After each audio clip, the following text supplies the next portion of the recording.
Good morning and welcome. Before we begin our service, let us take a moment to share in our stone ritual. I place a stone for our joys.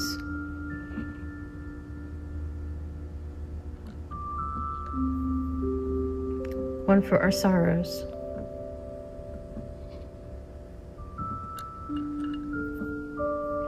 And one for our intentions for the coming week.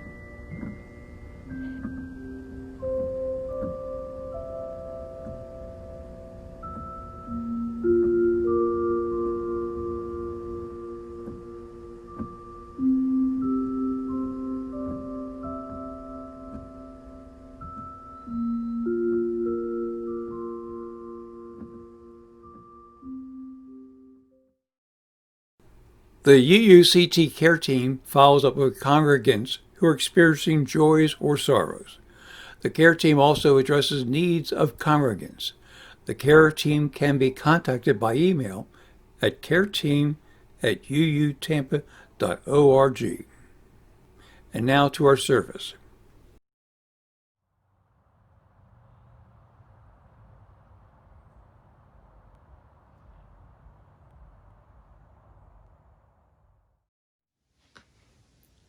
Hello, and welcome to our virtual worship service. My name is Erin Powers, and I am the Director of Religious Exploration here at the Unitarian Universalist Church of Tampa. We welcome all, near and far. We welcome all of who you are. We welcome the parts in formation, and we welcome the parts that rest in contentedness. Our theme for November is healing. As you watch our service, we hope that it brings healing to your heart and spirit. The congregation will be holding its annual budget meeting on Sunday, December 6th at 12 noon on Zoom. The members will receive an email with the meeting link, which is also posted on the calendar page of the website. Please make time to join us. In community, the Board of Trustees. For Thanksgiving this year, many of us will not be in our usual places. We are in the midst of an unexpected adventure. We cast many questions into the deep, and yet we remain connected to each other and to those we love. Our hearts stay open to our ship's companions, even while we are apart. All right, everybody, let's turn to the teal hymnal 1008, When Our Heart is in a Holy Place.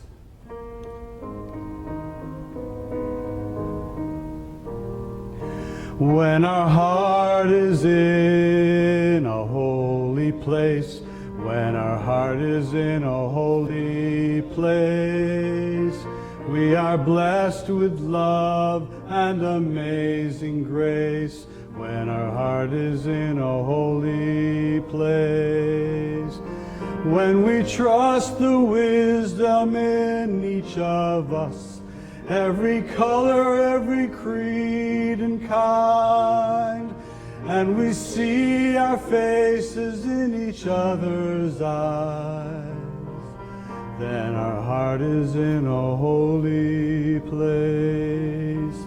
When our heart is in a holy place, when our heart is in a holy place, we are blessed with love and amazing grace.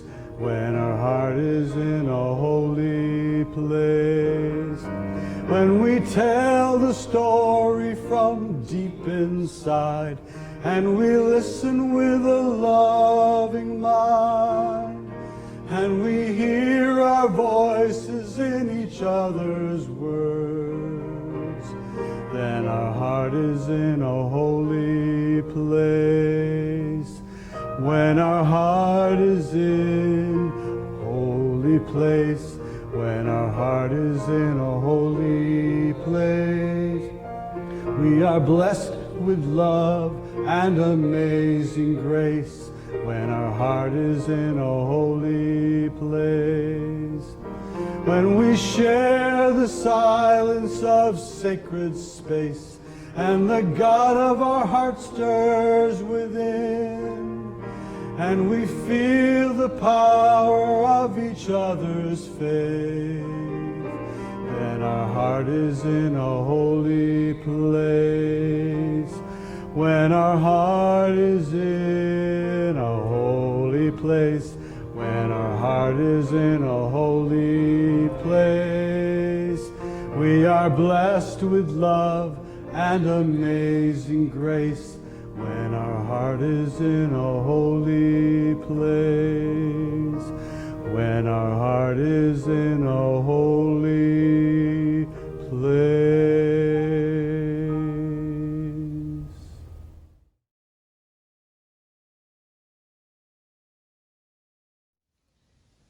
Once there was a great chef who was famous throughout the land. She was so good, she taught other people how to cook, and their food was almost as good as hers. Just for fun, she would throw fancy dinner parties once a month. For these dinners, she would instruct the student chefs to cook new and extravagant dishes.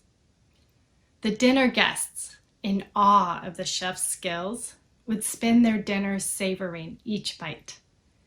All you would hear would be quiet oohs and ahs.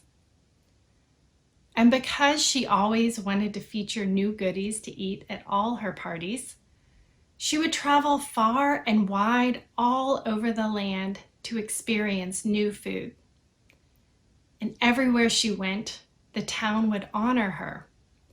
The best cooks would create dishes unique to their region. The great chef tasted them all and requested the recipes she liked best. As you can imagine, she ate a lot of food and knew a great deal about how to prepare the best meals. One evening, while traveling home, the chef stopped at a small country house to ask for directions to a hotel. The family insisted that she spend the night with them. Happily, she was in time for dinner. The mother took a casserole out of the oven. Brother tossed a salad with different vegetables. Sister sliced the bread. "Let me help," said the chef. So she set the table for the four of them. When everyone was seated at the table, the family held hands. The chef felt the young sister's hand slip into hers, and the chef in turn reached out for the brother's hand. The mother said, "To have food on the table," and the children replied, "is a blessing." The mother said, "The sunset and the possibility of another sunrise tomorrow is a blessing," the children replied. The love of family, the warmth of friendship, and the grace of the Spirit is a blessing, the children and the chef replied together. Then they laughed, happy that the chef had joined in their grace. They ate, and during the meal, everyone told stories about their day. The chef could not believe how delicious the food was. She didn't want dinner to end. All things must end, however, and off to bed the children went. "May I have the recipes?" the chef asked the mother, who was flattered that the chef had so enjoyed their simple meal. In the morning, the chef rode on towards home. When she got home, she went straight to the kitchen, gave the young chefs the recipes, and told them to start preparation for a dinner party tomorrow night. Tomorrow came, the guest arrived. and the casserole, salad, and bread were served. The chef took a bite and chewed. Something was wrong. Something was missing. This was not at all like the meal she had had at the farmhouse. She asked the students to explain what they had done differently, but they promised they had only followed the recipes. So she sent someone to the farmhouse to bring the mother to her house. The mother came and the chef asked her what was missing. "Well, what's missing cannot fit into a recipe," she replied. "Did you and your guests make the meal together? Did you hold fast to each other while giving thanks? Did you share your stories during the meal?" "No," the chef replied. None of that had happened. Then the chef realized that sharing a meal together, what we call breaking bread together, was about more than just eating good food. It was about working together, sharing lives and sharing laughs. It was about being thankful for food, not because it was fancy or the best, but because being together to enjoy the food would nourish you, your family, and your friends. After that, she decided to give small, intimate dinner parties. She and her guests would work together with the student chefs, and they would all sit together, give thanks, and enjoy the very best of meals. And in this time, when it is difficult to gather in person, I hope you are finding ways to gather virtually and share in the spirit of giving thanks and breaking bread together. And may the distance this year allow us to gather for many, many more years to come.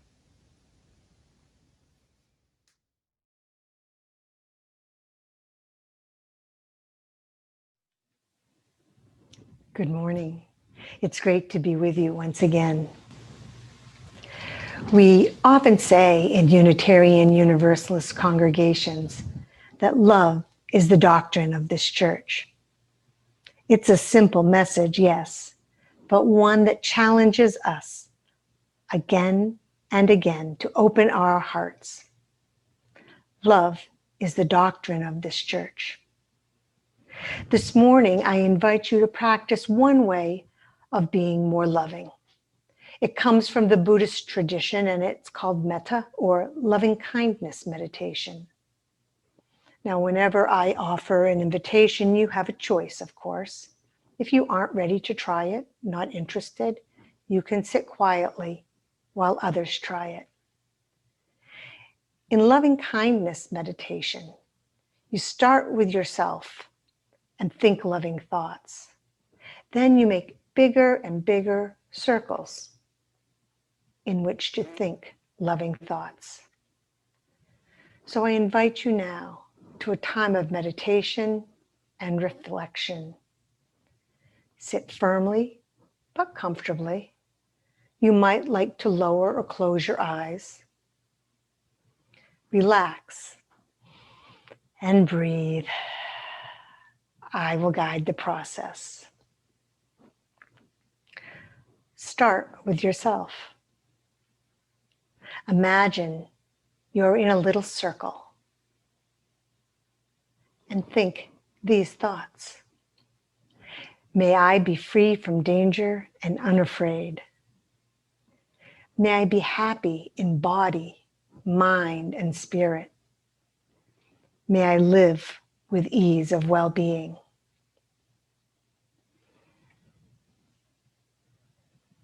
At any time, you can return to this place and offer yourself care and concern. Now, if you're ready to expand your circle, I invite you to bring to mind a person you love or for whom you have deep gratitude. With this person in mind, may this person be free from danger and unafraid. May this person be happy in body, mind, and spirit. May this person live with ease of well-being.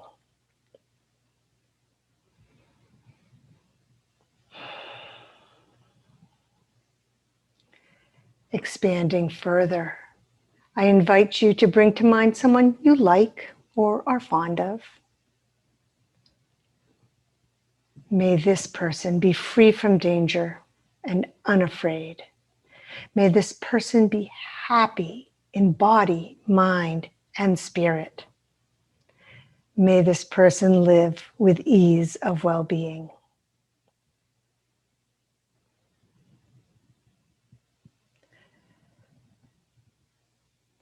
Now, if you'd like, we'll expand further, and you may bring to mind a person you feel neutral about.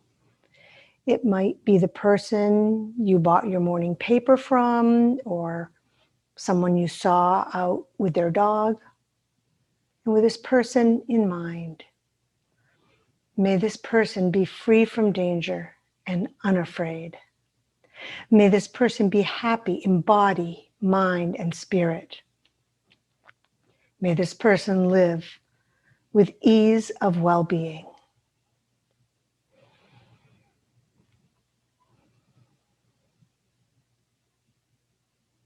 Now, if you're ready, bring to mind a person you have difficulty with. For now, don't choose your most challenging person. This is a practice. Begin slowly. And remember that you can always return to the beginning, offering care and concern to yourself. So bring your next person to mind. May this person be free from danger and unafraid. May this person be happy in body, mind, and spirit. May this person live with ease of well-being.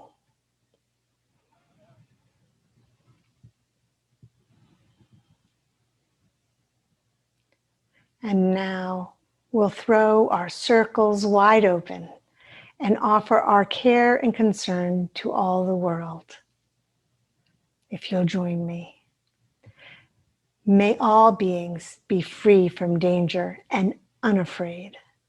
May all beings be happy in body, mind, and spirit. May all beings live with ease of well-being.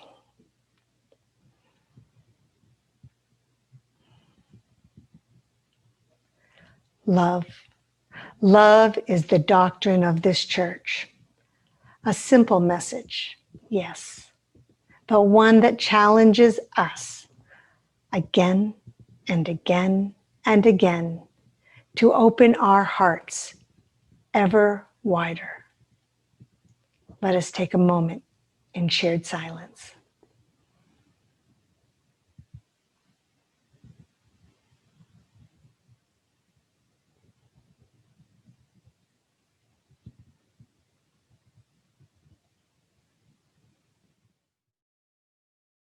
Please join in singing number 32, Now Thank We All Our God.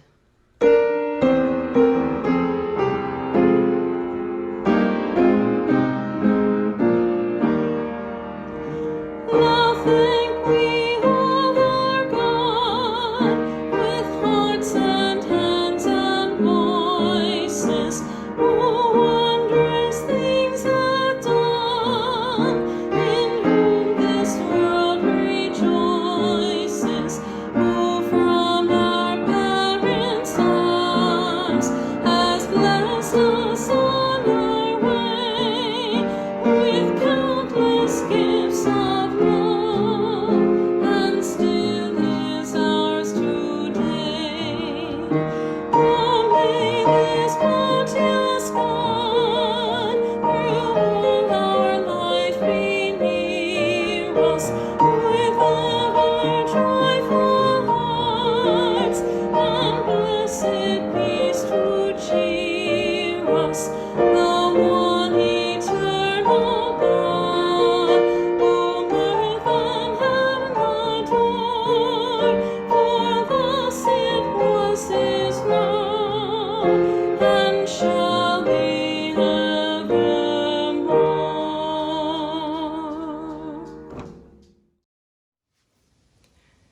am pleased to introduce again to our virtual pulpit the Reverend Kathy Schmitz. She has served congregations in Massachusetts, Texas, and Florida as both a settled parish minister and an interim. She has a passion for interfaith work and is a longtime environmentalist and social justice advocate. Welcome, Reverend Kathy Schmitz.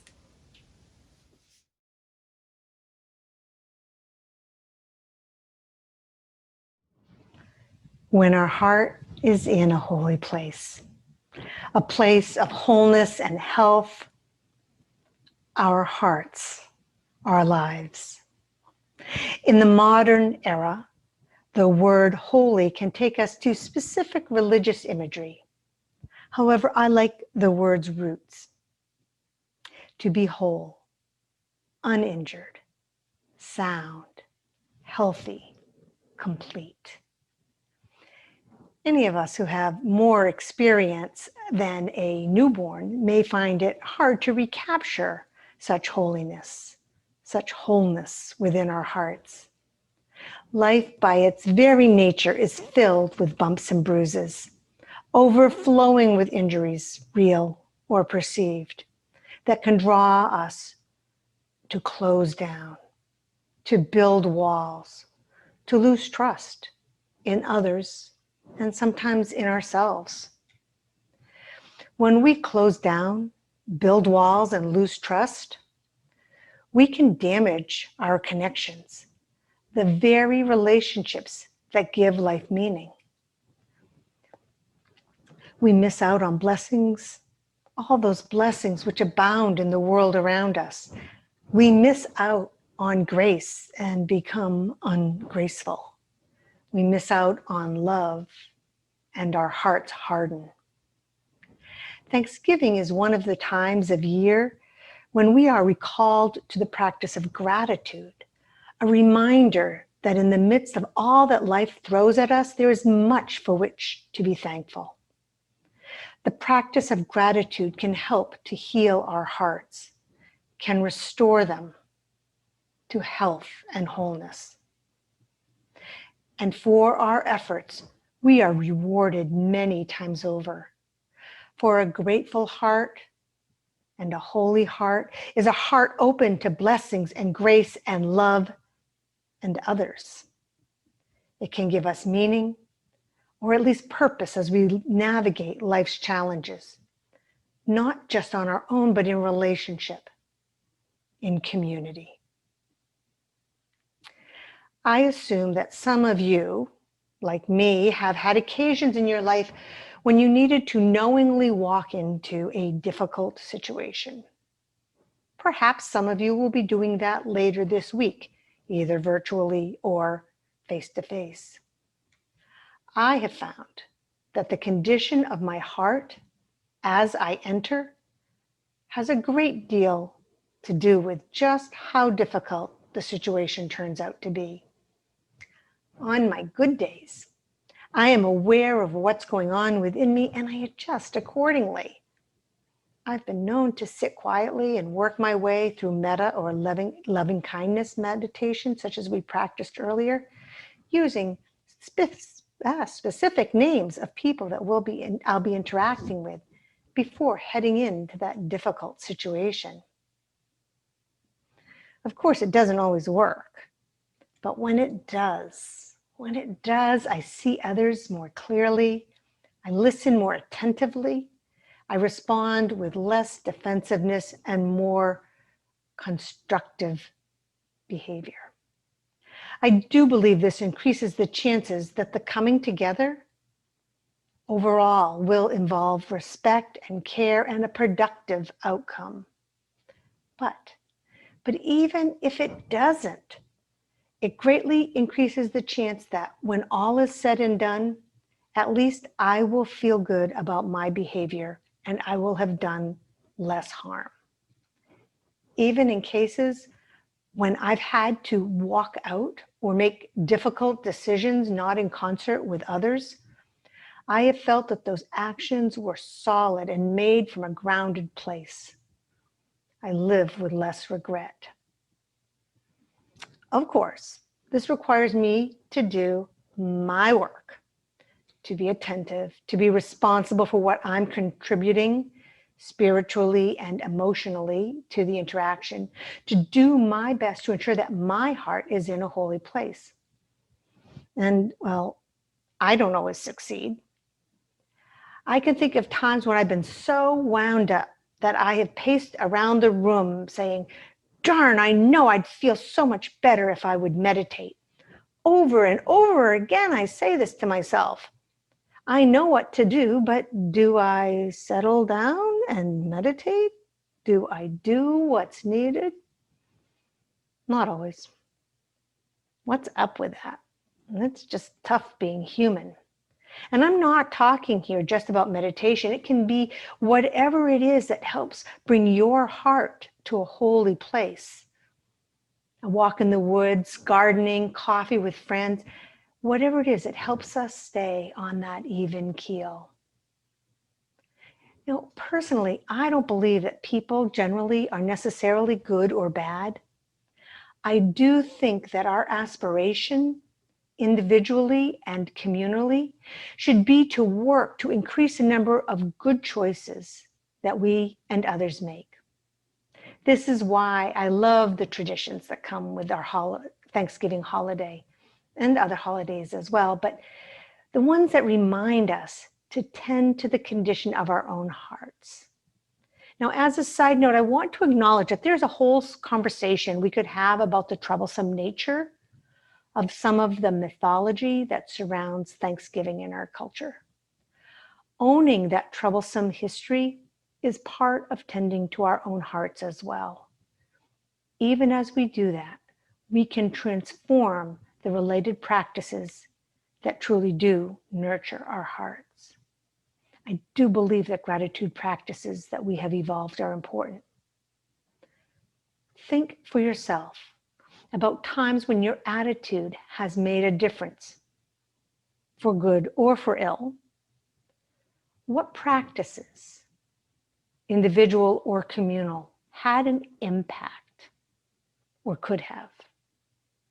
What has been your experience?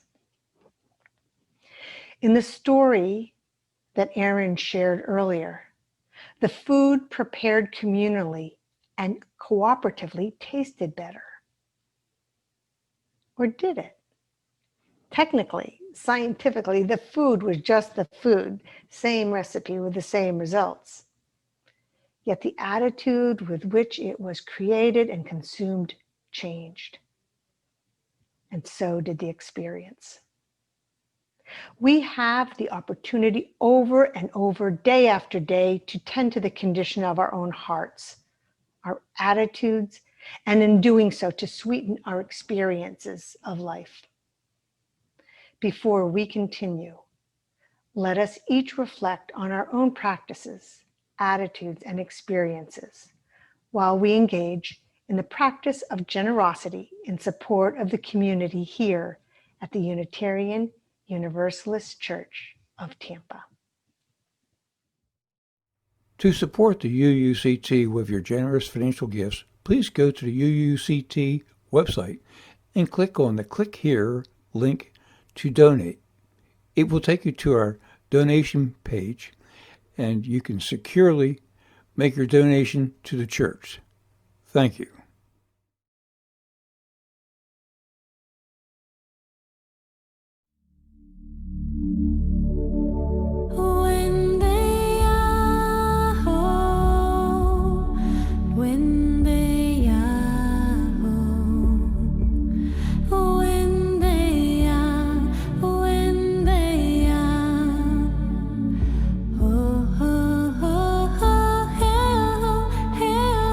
Yeah.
Throughout my ministry, I have had a number of occasions that I think of as Sam and David moments.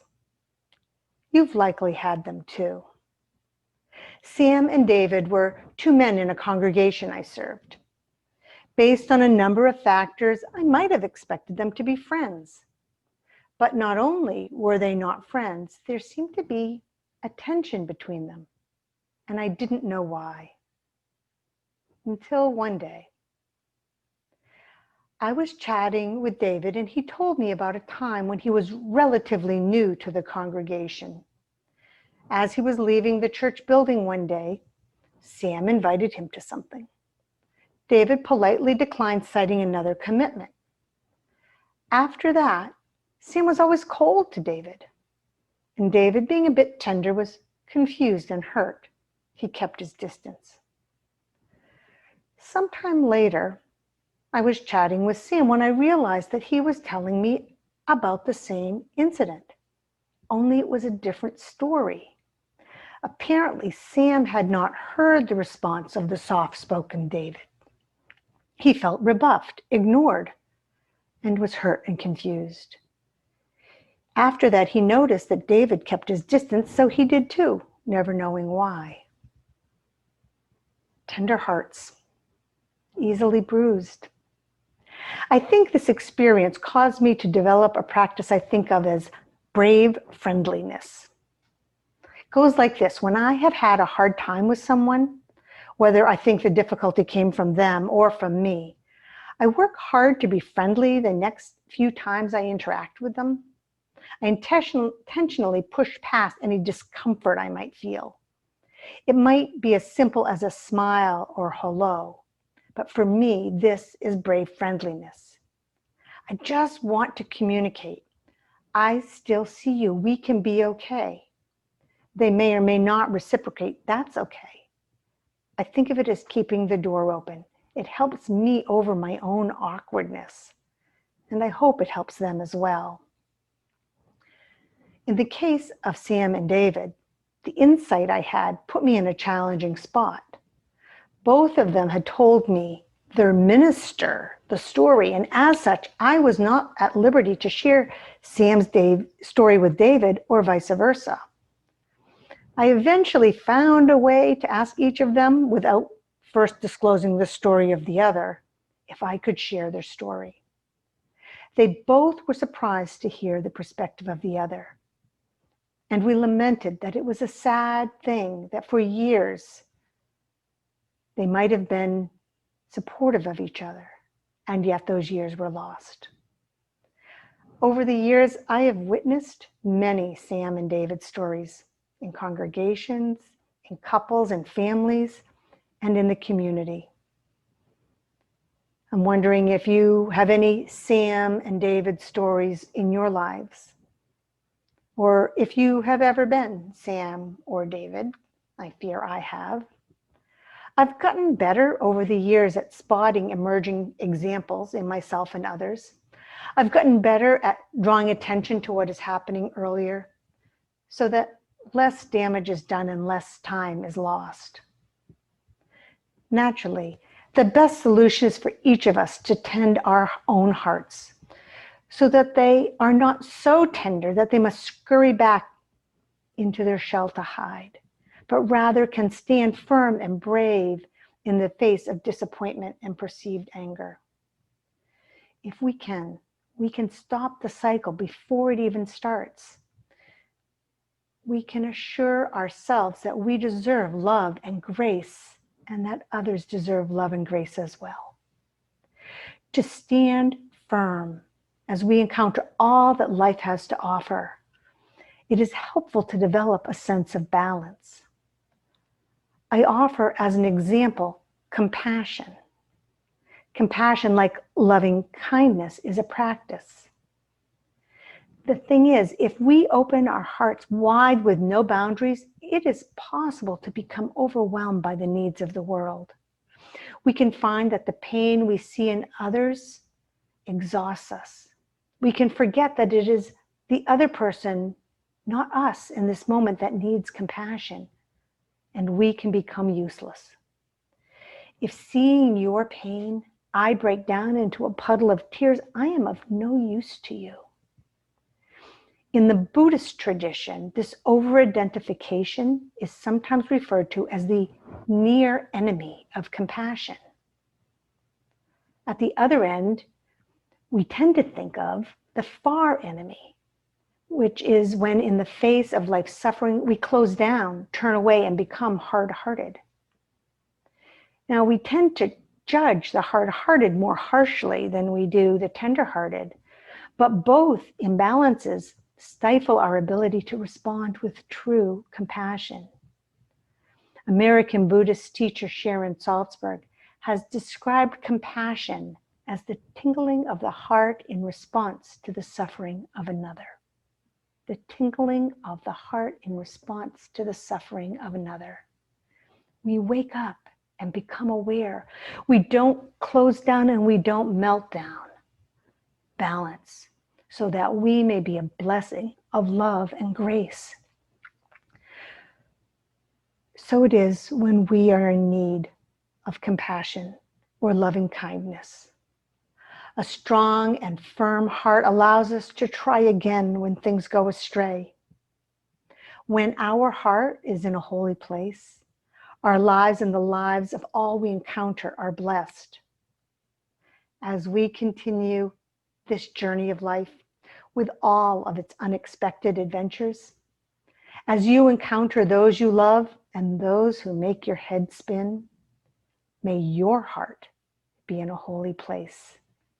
May you be blessed, truly blessed with love and amazing grace.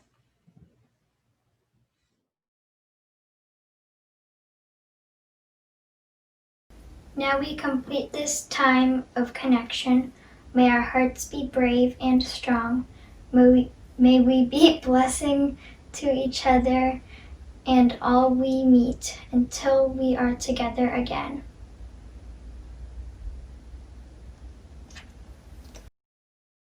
Okay, and welcome everybody. We're going to sing number 346 in our great hymnal, Come Sing a Song with Me.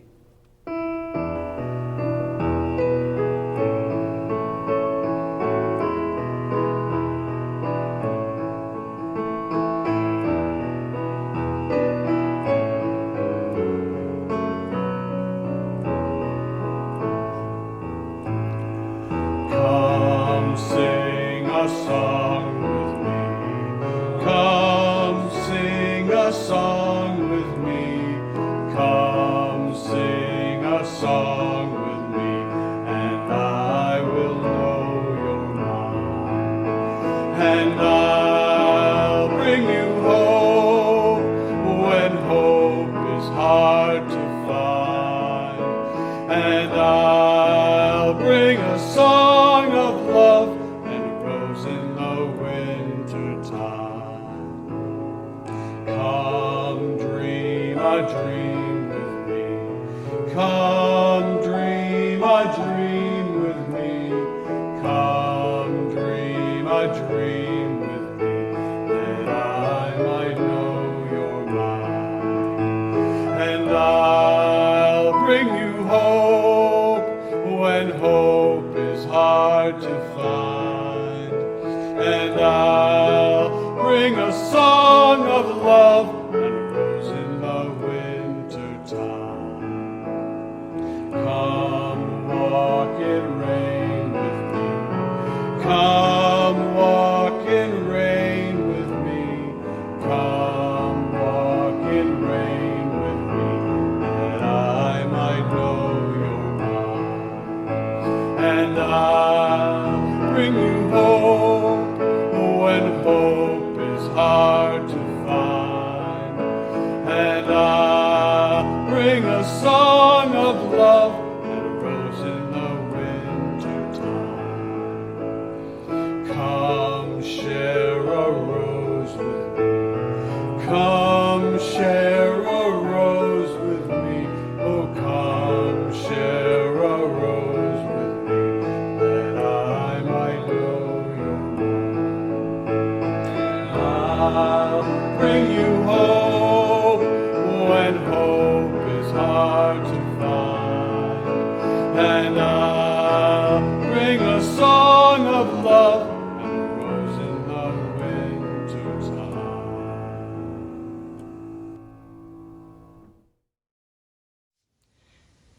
Thank you so much for spending this time with us.